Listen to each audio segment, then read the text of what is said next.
हांडेवाडी येथील शेतकऱ्याची जमीन शाळेसाठी भाड्याने घेऊन दस्तात फेरफार करून कोट्यवधी रुपयाची फसवणूक केली। प्रकरण न्यायप्रविष्ट असताना शाळा चालकाने दलित मुलीला मॅनेज करून खोटा अॅट्रॉसिटी गुन्हा दाखल केला। पोलिसांनी संगनमत करून अन्यायकारक खोटा गुन्हा दाखल केल्यानं पोलीस आयुक्त मुख्यमंत्र्यांकडे दाद मागणार आहेत। आरपीआयच्या नावाखाली चुकीचे काम करणाऱ्याची रामदास आठवले यांच्याकडे तक्रार करणार असल्याची माहिती आरपीआय महाराष्ट्र प्रदेश उपाध्यक्षा संगीता आठवले यांनी दिली आहे। जुने विश्राम गृह येथे आयोजित पत्रकार परिषदेत त्या बोलत होत्या। यावेळी मीनाताई गालटे, मीनाज मेमन, अनिकेत अशोक हांडे, राजश्री अनिकेत हांडे, संगीता लांडगे, कविता झेंडे, शगुप्ता मेमन आदी उपस्थित होते। यावेळी बोलताना संगीता आठवले म्हणाल्या, हांडेवाडीत फॉर्च्यून स्कूलसाठी भाड्याने घेतलेल्या जागेत अमित बत्रा, शशिकांत हांडे यांनी संगनमत करून शेतकरी अशिक्षित असताना इंग्रजीमध्ये दस्त करून फेरफार करून फसवणूक केली आहे। या संदर्भात शेतकरी न्यायालयात गेले असल्यानं प्रकरण न्यायप्रविष्ट आहे। असं असताना अमित बत्रा आणि शशिकांत हांडे यांनी अशोक हांडे कुटुंबावर आर्थिक अन्याय तर केला, पण किरण उनवणे या दलित महिलेचा वापर करून खोटा अॅट्रॉसिटी गुन्हा दाखल केला। पोलीस अधिकाऱ्यांनी पुरावे नसताना दबावाखाली खोटा गुन्हा दाखल केला, असा आरोप त्यांनी यावेळी केलाय। 1917 ऑक्टोबर महिन्यामध्ये शेतकऱ्यांनी अशोक हांडे, रमेश हांडे, सुरेश हांडे या तिघा भावांचा त्यांचा 7/12 या 7/12पैकी 46 गुंठे जागा अमित बत्रा फॉर्च्यूनर हायस्कूलला यांना देण्यात आली। 33 वर्षाच्या लीजवरती भाडं ठरलं होतं। सुरुवातीचे 2 वर्ष 25 रुपये स्क्वेअर फूट, नंतरचे 3 वर्ष 35 रुपये स्क्वेअर फूट आणि पुढचे 4 वर्ष 35 रुपये स्क्वेअर फूट प्रमाणे भाडं ठरलं आणि हे भाडं ते प्रत्येकाच्या अकाउंटला द्यायचं असं ठरलं। 60 गुंठे जागेपैकी 46 गुंठे जागा त्यांना भाड्याने देण्यात आली आणि पुढची 14 गुंठे जागा शेतकऱ्यांनी तिथे कमर्शियल कॉम्प्लेक्स उभे करून त्यांचं स्वतःचा उदरनिर्वाह करायचा असं ठरलं होतं। या संदर्भात पोलीस आयुक्तांना निवेदन देण्यात आलंय। आरपीआयचे पदाधिकारी आर्थिक फायद्यासाठी या व्यावसायिकांना मदत करत आहेत। या विरोधात केंद्रीय मंत्री रामदास आठवले यांच्याकडे तक्रार करणार असल्याचं त्यांनी सांगितलंय। प्रत्यक्षात 46 गुंठे जागा भाडे तत्वावर दिली असताना शेतकऱ्यांची उरलेली 14 गुंठे जागा शाळा चालक अमित बत्रा यांनी बेकायदेशीर बळकावली। भाडे दिले नाही, शेतकऱ्यांवर अन्याय होत असताना पोलिसांशी लागेबांधे वकील फोडले। पीडित शेतकरी न्यायासाठी संघर्ष करत आहे। या गरीब शेतकरी कुटुंबाच्या पाठीशी आम्ही आरपीआय कार्यकर्ते असून यांना न्याय मिळेपर्यंत संघर्ष सुरूच ठेवणार असल्याचं संगीता आठवले यांनी सांगितलंय। शाळेत शिपाई असलेल्या किरण उनवणे या तथाकथित दलित असल्याचं सांगून खोट्या तक्रारी दाखल करत आहे। प्रत्यक्षात जातीवाचक शिवीगाळ नाही, पुरावे नाहीत, पोलिसांनी खोटा अॅट्रॉसिटी गुन्हा दाखल केलाच कसा, असा सवाल संगीता आठवले यांनी केला। या विरोधात आवाज उठवणार असून दोषींवर कारवाई झाली पाहिजे, अशी मागणी त्यांनी यावेळी केली। नोटरी इंग्लिशमध्ये करून शेतकऱ्यांचा बुमरँग केला। शेतकऱ्यापैकी मोठा जो आहे तो सुरेश हांडे याला फितूर करून अमित बत्राने त्याच्या मुलाद्वारे शशिकांत हांडेद्वारे सदर दस्तामध्ये फेरफार केला। इंग्लिशमध्ये दस्त करून त्या दस्तामध्ये जिथे 25 रुपये, 30 रुपये, 35 रुपये स्क्वेअर फूट प्रमाणे ठरले होते, त्याऐवजी फक्त आणि फक्त सुरुवातीचे 2 वर्ष 2 रुपये स्क्वेअर फूट आणि नंतर 3 रुपये स्क्वेअर फूट आणि वर्षाला 10% वाढ अशा पद्धतीने फसवणूक केली।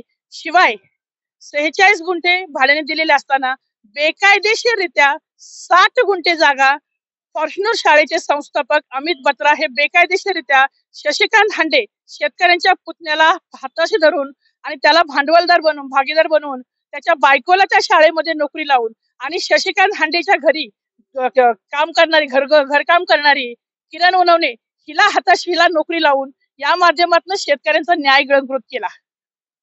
काळामध्ये या विषयासंदर्भात शेतकऱ्या कुटुंब हे न्यायालयाच्या प्रतीक्षेत म्हणजे न्यायाकडे गेले, न्यायाधीशाकडे गेले, म्हणजे कोर्टाकडे गेले की सदर आमचं 8 वर्षापासून म्हणजे 2017 ते 2025 पर्यंत एकही रुपया भाडेपट्ट्यापैकी ठरलेल्या टर्म्स कंडिशन पैकी एकही त्यांना भाडेपट्ट्यापैकी रक्कम मिळाली नाहीये आणि सगळे टर्म्स कंडिशन ब्रेक झाले। या अनुषंगाने ते कोर्टात गेले। कोर्टात गेल्यानंतर वेगळ्या पद्धतीने यांचे वकील सुद्धा त्यांनी आर्थिक बळावरती अमित बत्रा यांनी फोडले। शिवाय त्याच्यानंतर संबंधित शेतकरी जे उर्वरित 14 गुंठे जागा आहे, ज्या 14 गुंठे जागा त्यांच्या मालकी हक्काची, त्यांच्या वहिवाटीची जागा, त्या जागेवरती यांनी ठेवलेला कंटेनर, त्या कंटेनर मध्ये हे यांचं घर वजा ते फक्त एकच दिवस झाला कंटेनर ठेवून पोलीस प्रशासनाला चुकीची माहिती देऊन आणि काही चळवळीतल्या कार्यकर्त्यांना, चळवळ म्हणता येणार नाही, पोट भरणाऱ्या वळवळ करणाऱ्या कार्यकर्त्यांना हाताशी धरून आर्थिक बळावरती शेतकऱ्यांवरती खोटे ट्रेसपास दाखल करून तरी सुद्धा शेतकरी चर्चेला बसत नाहीयेत, तरी सुद्धा शेतकरी हातबल होत नाहीत. हे पाहून संबंधित महिला किरण उनवणे इथला हाताशी धरून तिच्या जातीचा गैरफायदा घेऊन तिला एक प्रकारे आर्थिक बळ दिलाय का नोकरीचं धमकी दिली मग आम्हाला माहिती नाही. तिच्या कार्यालयीन वेळेमध्ये तिने संबंधित शेतकऱ्यांच्या मुलीवरती, सुनावरती आणि बायकोवरती खोटा अॅट्रॉसिटीचा गुन्हा दाखल करून लिटरली या प्रकरणामध्ये शशिकला वाघमारे ज्या आंबेडकरी चळवळीच्या कार्यकर्त्या बनवतात, एका शेतकऱ्याच्या कुटुंबाला अटक करावं यासाठी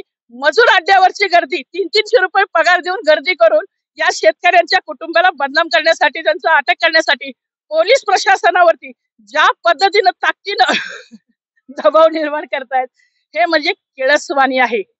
न्याय ज्यांना मिळाला पाहिजे, न्यायाचा लढा कोणाचा लढला पाहिजे आणि कोणाच्या विरोधात लढला पाहिजे, जे धनदाडगे आहेत, जे त्यांच्या गरजा पूर्ण करू शकतात त्यांच्या बाजूनी, आणि जे शेतकरी होरपळलेत, ज्यांचा न्याय गिळला गेलाय, जे 8 वर्षापासून ते त्यांच्या न्यायाच्या प्रतीक्षेत आहेत, न्यायप्रविष्ट बाब आहे, ते न्यायाने लढा लढतायत, तरी सुद्धा त्या लढ्याला मज्जाव करण्यासाठी त्यांचं कोर्टातनं केस माघारी घ्यावं यासाठी खोटी ट्रेसपास, खोटी अॅट्रॉसिटी दाखल करून त्यांचं सामाजिक कसं हनन होईल म्हणून मीडियाला चुकीची माहिती दाखल करून संबंधित महिलेला तिच्या जातीचा गैरफायदा घेऊन अॅट्रॉसिटी दाखल करून थांबले नाहीत, तर विविध ठिकाणी जाऊन वेगवेगळ्या ज्या समाजामध्ये प्रचलित वृत्तपत्र आहेत, प्रचलित माध्यम आहेत, त्यांना खोटं की अजूनही अॅट्रॉसिटीचे आरोपी मोकाट, खून, मर्डर, बलात्कार, घरफोडी मधले आरोपी आहेत, शेतकरी आहेत, शेतकऱ्याचा न्याय गेलाय, शेतकऱ्यांवरती अन्याय झालाय आणि ही बाई त्या बिल्डरच्या त्याचे पैसे घेऊन त्याच्या माध्यमातून ह्या शेतकऱ्यांवरती अन्याय करते, पोलिसांवरती दडपण आणते, पोलिसांवरती आम्ही आरोप करतोय. पोलिसांनी संबंधित कंटेनर जप्त करून आतापर्यंत आमच्या माहितीनुसार बघा, एखाद्या खुनामध्ये, मर्डरमध्ये, गुन्ह्यामधली वस्तू, अस्त्र, शस्त्र, वाहनं ही जप्त करून सील केली जातात कोर्टात दाखवण्यासाठी, पण पोलीस प्रशासनाने शेतकऱ्याचा कंटेनर उचलून नेला, पण तो कंटेनर पासपोर्ट व्हेरिफिकेशन डिपार्टमेंटचं ऑफिस म्हणून थाटले त्यांनी. न्यायमंत्री नामदार रामदासजी आठवले साहेब हे सोशल जस्टिस मिनिस्टर आहेत, न्यायाचा हक्काचा लढा लढतायत, आम्ही त्यांचे कार्यकर्ते आहोत आणि म्हणून या शेतकऱ्यांच्या न्यायाच्या हक्कासाठी आम्ही सर्वतोपरी सगळ्या लढ्यात सज्ज आहोत. रस्त्यावरच्या न्यायालयीन आणि सामाजिक स्तरावर सुद्धा कोणीही ऐरा गैरा नथू खैरा कोणाचा न्याय गिळंतू करू शकत नाही आणि मजूर अड्ड्यावरची गर्दी, निळे झेंडे घेतल्याने तो रिपब्लिकन पक्षाचं आंदोलन होऊ शकत नाही. रिपब्लिकन कार्यकर्ता हा बेंबीच्या देठापासून मिठाचा कार्यकर्ता आहे, तो पिठाचा नाही. कायद्याचा सन्मान करणारी माणसं आहोत आम्ही, संविधानिक काम करणारी माणसं आहोत. अॅट्रॉसिटी ऍक्ट खोटा गुन्हा दाखल झालाय, आम्ही तपासामध्ये पूर्णतः सहकार्य करतोय. ज्या तपास प्रक्रियेमध्ये ज्या पद्धतीनं त्यांची प्रोसिजर आहे की सुप्रीम कोर्टाच्या गाईडलाईन्स प्रमाणे 7 वर्षापेक्षा कमी शिक्षा असणाऱ्या गुन्ह्यामध्ये संबंधितांना बोलवून त्यांचा जाब घेऊन त्यांना नोटीस दिली जाते, त्या अन्वये आम्हाला नोटीस मिळालेली आहे. त्या नोटीस अन्वये आम्ही ज्या पद्धतीनं आम्हाला जाब विचारले आमचे जाब झालेले आहेत आणि जेव्हा तपास केला जाईल त्या तपासामध्ये आम्हाला आतापर्यंत म्हणजे अप्रतिष्ठित मिळाली माहिती 6 साक्षीदार तपासलेत पोलिसांनी. 6 साक्षीदारापैकी 4 साक्षीदारांचं म्हणणं आहे अशी घटना घडलेलीच नाही आणि 2 जण आहेत जे त्यांचे कर्मचारी आहेत, ज्यांनी लांबून शूटिंग केलेलं आहे, ज्याच्यामध्ये कुठेही कुणीही कसलाही शब्द ऐकलेला नाहीये, फक्त ते बोलताना समोरासमोर दिसत आहेत. एवढंच काय आहे, ते जातीवाचक बोललेत की नाही याचं कोणाकडे कसलेही पुरावे नसताना, कोणीही साक्षीदार नसताना तरी सुद्धा खोटी अॅट्रॉसिटी दाखल केली गेली.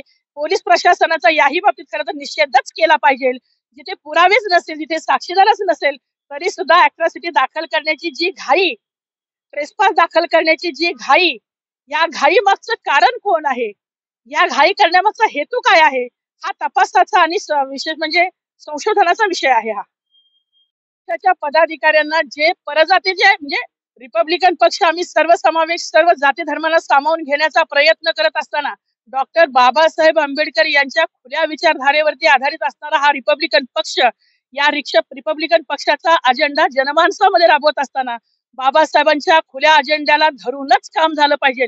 आणि जर त्या अजेंड्याला सोडून जर कुणी करत असेल तर रिपब्लिकन पक्ष, केंद्रीय सामाजिक न्याय मंत्री आमदार रामदासजी आठवले साहेब यांच्याकडे या विषयाची आम्ही तक्रार ऑलरेडी केलेली आहे आणि करणार आहोत. अजून लेखी स्वरूपात पक्ष म्हणून आम्ही भूमिका मांडणार आहोत. पक्षाचा अजेंडा राबवणं हे सर्व क्रमप्राप्त आहे. तुम्ही पक्षाचं पद घेतलंय म्हणजे तुमचा पोट भरण्याचा अजेंडा नाही राबवला गेला पाहिजे. तर पक्षाचा अजेंडा, बाबासाहेबांच्या विचाराचा अजेंडा हाच महत्वपूर्ण आहे, तोच राबवला गेला पाहिजे. आणि ते राबवता असताना पक्षामध्ये कमी जास्त प्रमाणात ज्यांचं काउंटरमेशन आहे त्यांना झुडकारून ज्या पद्धतीने तुम्ही बेशिस्तपणे बोलताय, मीडिया समोर पक्षाच्या माध्यमातून तुम्ही पदाधिकाऱ्यांचं ज्या पद्धतीने हनन करताय, तुम्ही न्याय गिळंकृत करताय, तुम्ही आर्थिक देवाणघेवाण करताय, तुम्ही पोलीस प्रशासनावरती दबाव आणताय, तुम्ही शेतकऱ्यांच्या इज्जती संघ खेळताय, तुम्ही त्यांचे चुकीचे व्हिडिओ व्हायरल करताय आणि तुम्ही व्हिडिओ व्हायरल करून त्यांच्या इज्जती संघ खेळून तुम्ही जर बाबासाहेबांचा अजेंडा बदनाम करत असाल, रिपब्लिकन पक्षाचा अजेंडा बदनाम करत असाल तर पक्ष कारवाई करेलच याची खात्री देते मी तुम्हाला. हर्निया, मूळव्याध, पित्ताचे विकार, पित्ताशयाचे खडे, हायटिस हर्निया या प्रकारच्या आजाराने त्रस्त असाल आणि दुर्बिणीद्वारे शस्त्रक्रिया करून घ्यायची असेल तर हडपसरच्या सुप्रसिद्ध डॉक्टर म्हस्के हॉस्पिटलमध्ये त्वरित संपर्क साधा आणि विश्वासार्ह उपचार अनुभवा.